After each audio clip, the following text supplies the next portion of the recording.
नमस्कार, आप सब देख रहे हैं हमसफ़र न्यूज़। अभी हमारी मौजूदगी हरिहर ईएनटी क्लिनिक में है और मेरे साथ अमित सर हैं। इनसे तमाम बातचीत करेंगे और जानेंगे कि सर काफ़ी फ़ेमस है। आप लोगों को बता दें कि एम्स जो पटना के काफ़ी फ़ेमस है, वहाँ पे भी 3 वर्ष काम किए हैं। आखिर इनका इतना नाम पहचान क्यों है? नालंदा में भी काफ़ी मरीजों को देखे हैं, काफ़ी इनसे जुड़ के लोग ठीक हुए हैं। सर से पहले हम स्वागत करना चाहेंगे। सर स्वागत। नमस्कार मैडम, नमस्कार। मैं यहाँ नालंदा मेडिकल कॉलेज में कार्यरत हूँ, सहायक प्राध्यापक के तौर पर। एम्स में मैं एज़ अ सीनियर रेसिडेंट था, 3 वर्षों तक था वहाँ, 2014 से 17 तक। उसके बाद मैं यहाँ बोरिंग रोड में हरिहर ईएनटी क्लिनिक है हमारा, उसमें मैं अपना क्लिनिक चला रहा हूँ पिछले 6 वर्षों से। तो यही है मेरी जर्नी। उसके अलावा छोटा-सा एक हॉस्पिटल है मेरा, नर्सिंग होम, जो यहीं पास में बन रहा है, बिल्कुल चिल्ड्रंस पार्क के बिल्कुल सामने। तो वो 3-4 महीने में जल्द बन कर के तैयार हो जाएगा।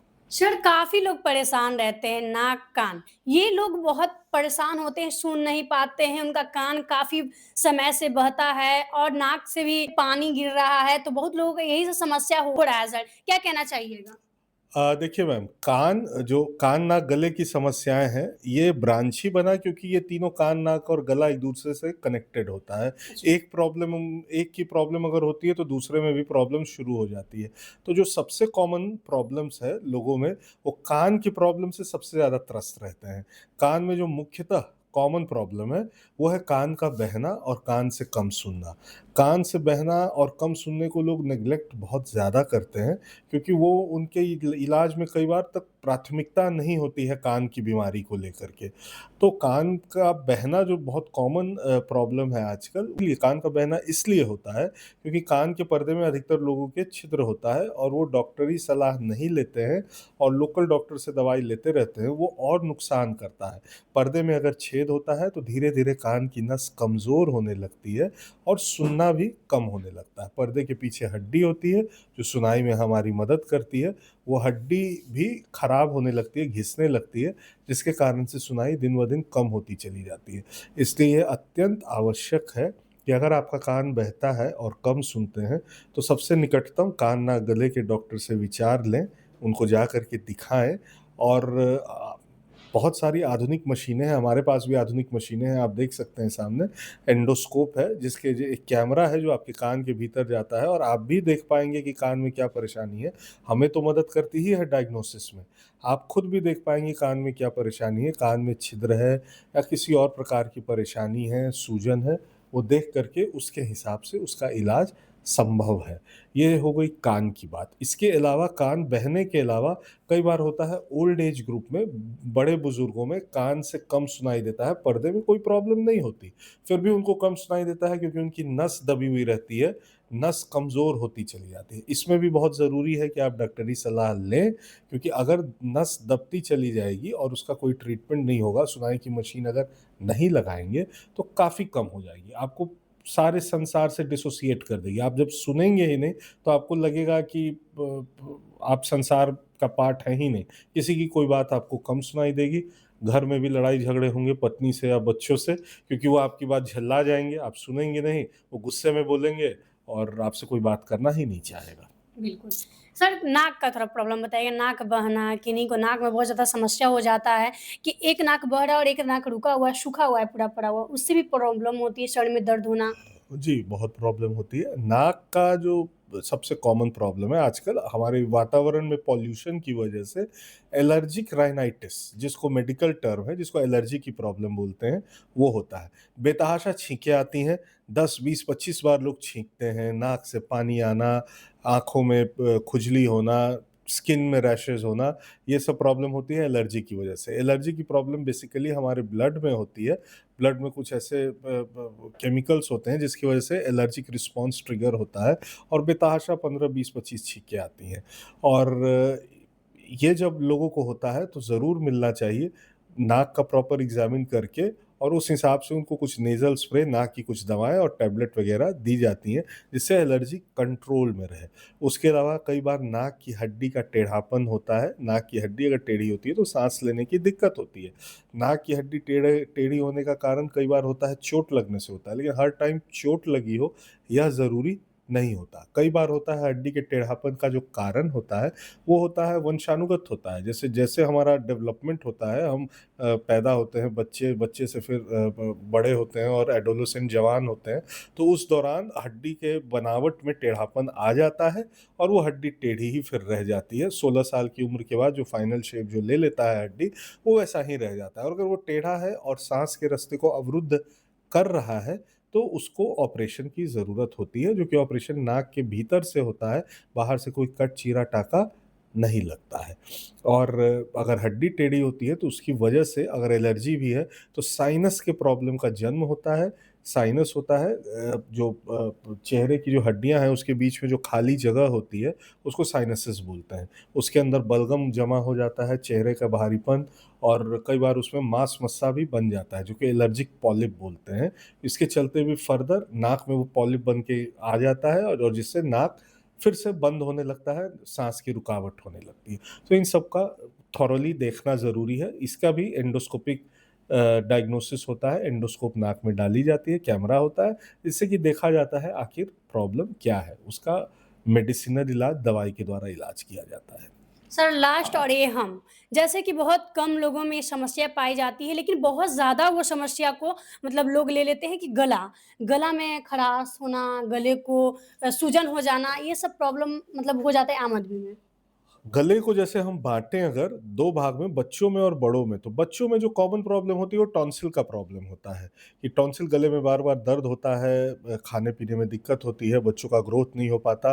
ये सब का जड़ होता है अधिकतर बच्चों में टॉन्सिल की प्रॉब्लम या नाक के पीछे एक मस्सा होता है एडिनॉइड, जो कि हर बच्चे में होता है और एडिनॉइड अगर किसी का बच्चे का बहुत बड़ा हो साइज़ में, तो उनको साँस लेने की प्रॉब्लम, कान में बार-बार दर्द होना, बार-बार कान के पर्दे के पीछे पानी जमा हो जाना, ये बच्चों में ये प्रॉब्लम्स होती हैं। गले में टॉन्सिल अगर बड़े-बड़े हैं, वो बार-बार इन्फेक्ट होते हैं, तो उससे टॉन्सिल का दर्द होना। ये टॉन्सिल की समस्या आम है बच्चों में। इस तरह के केसेज़ अगर आते हैं, जो बच्चों में टॉन्सिल की बार-बार प्रॉब्लम हो रही है, तो उसमें कोब्लेशन के द्वारा टॉन्सिल का ऑपरेशन सजेस्टेड होता है। सलाह दी जाती है कि अगर साल में 3, 4, 5 बार से ज़्यादा अगर टॉन्सिल का इन्फेक्शन और दवाएँ खाने की ज़रूरत है, तो उसमें ऑपरेशन की आवश्यकता होती है। अब इनको बड़ों में बाँटते हैं, तो बड़ों में ख़राश की प्रॉब्लम तो अधिकतर एलर्जी के कारण होती है, क्योंकि एलर्जी जब होती है, तो पोस्ट नेज़ल ड्रिप होता है। पोस्ट नेज़ल ड्रिप उसको साधारण भाषा में बोले तो बलगम जो होता है, जो नाक में जमा होता है, वो पीछे की तरफ से गले में गिरता रहता है। तो गिरता रहता है, तो हमेशा खखार के थूकने का मन करता रहता है और बहुत ही डिस्टर्बिंग होता है। इस तरह की प्रॉब्लम जब होती है, तो एलर्जी की दवाएँ खाई जाती हैं।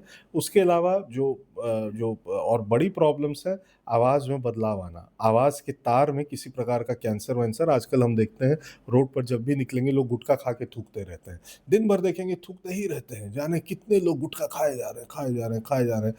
पता है हर गुटखे के पैकेट पे लिखा हुआ है, बनाया हुआ है, फ़ोटो भी ऐसी गंभीर-गंभीर और डेंजरस बीमारियों की फ़ोटो भी बना रखी है सिगरेट और गुटखे के पैकेट पर, फिर भी लोग छोड़ नहीं रहे।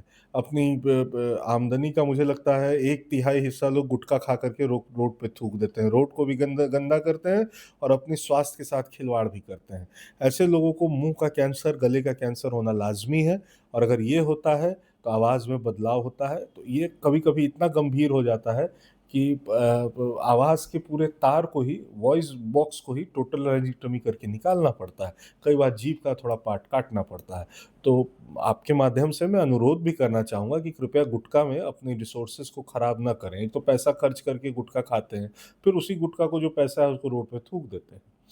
बहुत गलत है, ना करें, अपने स्वास्थ्य के साथ खिलवाड़ ना करें। और इस तरह की कोई समस्या हो, प्रॉब्लम हो, गले की आवाज़ में बदलाव, तो कोताही ना करें। मुँह में जलन, आवाज़ में बदलाव, इसको सीरियसली लें और डॉक्टरी सलाह अवश्य लें। तो देख सकते हैं आप एक पेशेंट भी हैं, हम इनसे भी जानेंगे क्योंकि कभी-कभी क्या होता है कि छोटी-छोटी प्रॉब्लम को लोग इग्नोर करते हैं और ये बहुत बड़ा प्रॉब्लम बन जाता है। हम जानेंगे इनसे कि आपका क्या प्रॉब्लम था जो यहाँ पे आप आए? मुझे कान में बहुत दर्द होता था, हुँ, फिर ऑपरेशन भी करवाए हैं, हुँ। तो सर किए हैं ऑपरेशन, तो ठीक हो गया है। कितना दिन से आप 6 परेशान थे? 6 महीना से। अच्छा 6 महीना से ये परेशानी जी, झेल रहे थे? जी, कम सुनाई देता था? जी। लोग तो गरिया के भी चल हाँ, जाते थे? जी, जी। गाली सुनते थे? जी, जी। आवाज़ जाती थी कान तक गाली हमको दे रहे हैं लोग? पूरा सुनाई नहीं देता था हमको, हाँ, लेकिन अब सुनाई देने लगा है पूरा। अच्छा। जी। तो लोगों को अब जवाब दीजिएगा? जी, जी, एकदम जी देंगे। देख सकते हैं, मतलब कम सुनने की वजह से इनको लोग गाली भी देते थे, तो कम सुनाई देता था तो इग्नोर कर देते थे कि क्या बोल रहा है, नहीं बोल रहा है, बोलेंगे तो कोई कह देगा कि बहिर है का।